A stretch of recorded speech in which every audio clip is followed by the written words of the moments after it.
बोलो जैसा। ध्यान दिया भाई, मैं तुम्हारा मुख मुंह देखने लग। क्यों? क्योंकि मैं ये देखना चाह रहा हूं कि ये स्तुति किस किस को याद है। मैं समझता हूँ ये ढालवाला में मेरी 15वीं 16वीं कथा तो होगी। और मैंने अपनी हर कथा में बोला कि जब मैं दोबारा आऊंगा तो आपको ये स्तुति याद होनी चाहिए, लेकिन कहीं याद नहीं करी। एक करोड़ सुनिए, करोड़ भर निकाले। सत्य बोल रहे क्या करते हो आप लोग यहाँ से बढ़िया तुम गौ पड़ा था ना। इससे अच्छे तो गांव में तो कहीं लकड़ी काटते, कहीं घास काटते, कहीं रोपने में जाना, कहीं सेंधा जाना। दो स्तुति याद करो, मैं बार बार अपनी कथा में बता देता हूँ। दो स्तुति याद करो, विशेष करके माथे। एक भाई एक प्रकट कृपाला, जब आप अपने मंदिर में सामने अंदर दो बत्ती जलाती हो तो इस स्तुति को बोलो, भय प्रकट कृपाला। बोलो बोलो पंडित जी, कहाँ मिलेगी? हनुमान चालीसा का पीछे या हनुमान चालीसा किताब के पीछे मिलेंगी दोनों स्तुति। और जब तुलसी में आते हो तब के लिए एक स्तुति और, श्री रामचंद्र कृपालु भजमन हरण वयव धारुण। अब जो पढ़े लिखे लोग हैं वो अपने आप याद करना, जो पढ़े लिखे पुराने समय के लोग हैं वो अपने बच्चों से बुलवाना, अपने आप सुन, क्योंकि दूसरे के मुख से जब सुनते हैं तो जल्दी याद हो जाते हैं। ये दो स्तुति इन्होंने की भीतर श्री रामचंद्र कृपालु भजमन और तुलसी में दो बत्ती करें, श्री गुरु चरण सरोज रजन निज मन मुकुट सुधा। मैं बोले बाजी तो क्या करने, बोले बाबा हनुमान चालीसा। तुलसी का डाला हनुमान चालीसा, लेकिन नैन श्रद्धा है। भगवान ने कहा चाहे मेरे 1000 नाम उच्चारण करो और चाहे अनाम बोलो, क्योंकि मेरे 1000 नाम है और मैं अनाम हूं। मैंने ये नहीं देखा इसने क्या दिया, इसने क्या बोला, मैंने देखा कि इसने कैसे दिया और कैसे बोला। ये मेरे को धूपबत्ती दे रहा था तो मन का भाव कहां था? पत्रम पुष्पम फलम तोयम यो मे भक्त्या प्रयच्छति। चतुर्भुज नैन भगवान वासुदेव जी ने स्तुति की, महादेव की को बहुत बुरा लगा। बोले कीजिए सुशीला अति प्रियशीला, यह सुख परम अनूपा। ये पुत्र ये 4 भुजा धारण करके क्यों आया? क्या किसी माँ का बेटा आज तक 4 भुजा धारण करके आया? मैया 1 मिनट, माँ तेरे को पूर्व जन्म का स्मरण दिलाने के लिए, जब तो प्रश्नी थी तो मैं प्रश्नकर बन करके आया, तो अदिति थी तो मैं बामन बन करके आया, मैया तो आज देव की बन गई, मैं कृष्ण बन करके आ गया। पहचान। मैंने कहा बेटा माँ को अपने बच्चे को पहचानने के लिए आइडेंटिटी नहीं चाहिए। अंतिम दिन आप कथा सुनोगे, माँ गांधारी ने महाभारत में अपना एक भी बेटा नहीं देखा, लेकिन जब ममता जागे तो अपने बेटों की 100 लाशों को 18 अक्षौणी सेना की लाश में से किनारे खड़ी थी। देखिए माँ की ममता। गांधारी ने दुर्योधन चलावा, कोई नहीं देखा था। माँ ने बोला ठीक है पुत्री, लेकिन चल एक बात बता, ये पीला कपड़ा पहन करके क्यों आया? क्या किसी माँ का बेटा गर्व से एक वस्त्र पहन करके आया? भगवान ने कहा नहीं मैया। तो माँ देवकी ने कहा तू क्यों आया? भगवान ने कहा माँ तू नाराज बहुत जल्दी हो जाती है। अरे नाराज ना हो, कारण तो सुन। मैया मैंने तेरे घर में विचार किया, मेरी माँ 8 बच्चों की माँ होने के लिए जा रही है, लेकिन इसके बदन से साड़ी नहीं हटी। वह एक ही फटी हुई साड़ी से अपने 8 बच्चों को जन्म दी गई। वह उस फटी हुई साड़ी से कभी आगे का बदन ढक रही है और कभी पीछे का बदन ढक रही है। माँ मैं मन में विचार आया, अगर मैं भी तेरे सामने नंगा चला गया तेरे को बहुत कष्ट होगा, माँ को बहुत दुख होगा। और मैया नया कपड़ा तो बच्चे को नामकरण संस्कार के दिन पहनाते हैं। मैंने सोचा भैया मेरा नामकरण संस्कार तेरे पास में नहीं होगा, कहां से पहनाएगी तो मेरे को नया कपड़ा? मैया पहला जोड़ा बच्चे को मामा का दिया हुआ चढ़ता है ना, तो माँ मैंने विचार किया मेरा मामा मर जाएगा, इतना दानी नहीं मेरे को कपड़ा दान करेगा, तो तेरे मन के बोझ को हल्का करने के लिए मैं तेरे गर्भ से वस्त्र पहन करके आ गया। माँ ने बोला बेटा वो तो ठीक है, लेकिन कंस से बहुत डर लग रही है, तो एक बार बच्चा बन जा। बोले कीजिए सुशीला अति प्रियशीला, यह सुख परम अनूपा। माँ के लिए बच्चे का बचपन से अलावा जो सुख है, बचपन का जो सुख है, बच्चे को देखते देखते माँ को जो वात्सल्य उमड़ता है वह जीवन भर दोबारा नहीं मिलता है। एक बार बेटा बन जाना, बेटा बच्चा बन जाना। भगवान ने कहा माँ बनता हूं, अंतिम तू और तेरा पति मेरी एक बात सुनो, यदि कंसस विवेविस्त्वम तर्रिमाम गोकुलम नयन। अगर तू और तेरा पति राजा कंस से डर रहे हैं, मेरे को अभी तत्काल गोकुल पहुंचा था।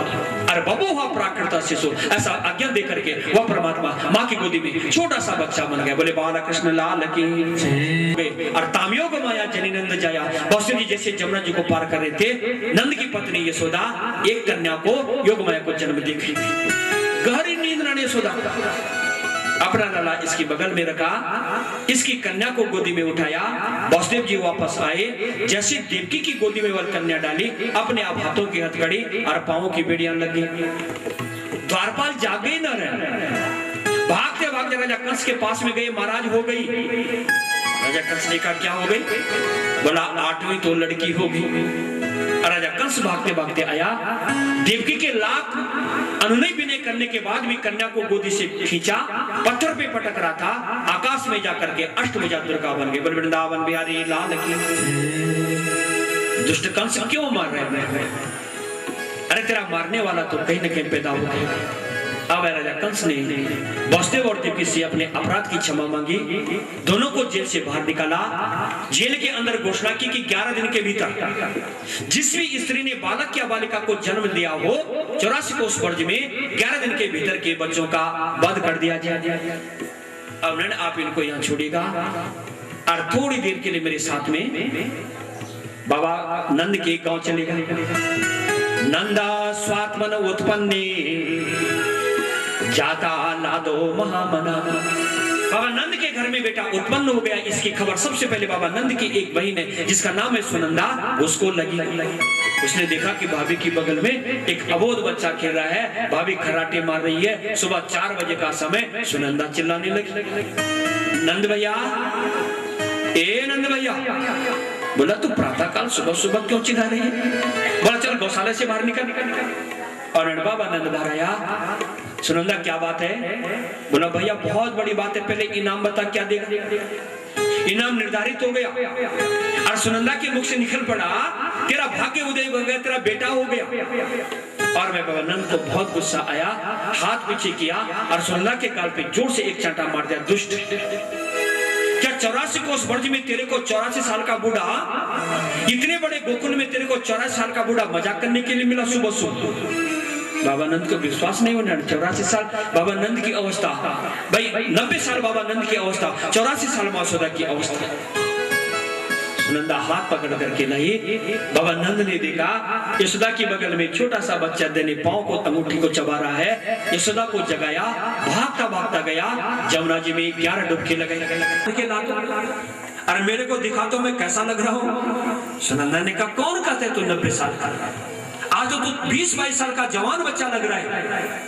नंदा स्वात्मन उत्पन्ने जाता लादो महामना। खुशी हो गई ना? धेनु नाम नेवते प्रागात विपरीत व्यासम लग करते। बाबा नंद की गाय गौशाला में जितनी भी गाय थी उनका दान करती। वत्सा बृषतरा हरिद्रा तैल दूषिता मधुमंगा श्रीदा मदन सुका मनसुका लिंदा पिदा। भगवान के सकाव ने एक बाल्टी में दही, सरसों का तेल और हल्दी घुली, हाथ डाले और गाय और बछड़ी पे पीला पीला छाप लगा दिया। गोप्या समृष्ट मणि कुंडल निरीश्क कंठ। गोपियों ने नक्शी गहना पहना, हाथ में फूलों की टोकरी ली और नंदादयम मां यशोदा के आंगन में खड़ी होगी। चुरा के लाए, बोलो जैसे, जोर से बोलो जैसे। आपने अपनी बाल्टियों में घोला और आगे आगे जितने भी लोग बैठे थे उनको सब कुछ मिल रहा था। टॉफी मिठाई मिलने लगी, माखन मिश्री, जो कुछ बन रहा था उनको मिल रहा था। लेकिन बहुत पीछे बैठ रखी थी एक बहुत बड़ी माता, वहां तक बच्चों का हाथ नहीं जा रहा था। बोले साचे परिवार के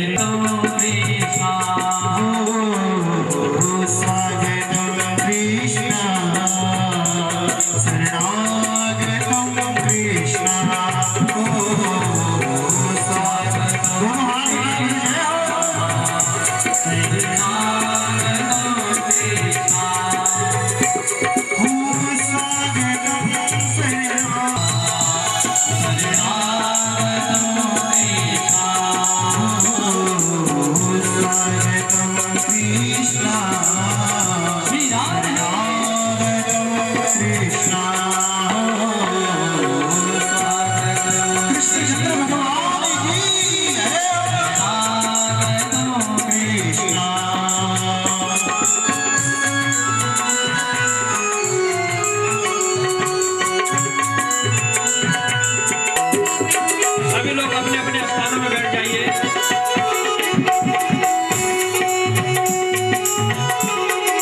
आप सभी लोग नीचे बैठिए।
Look at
Thank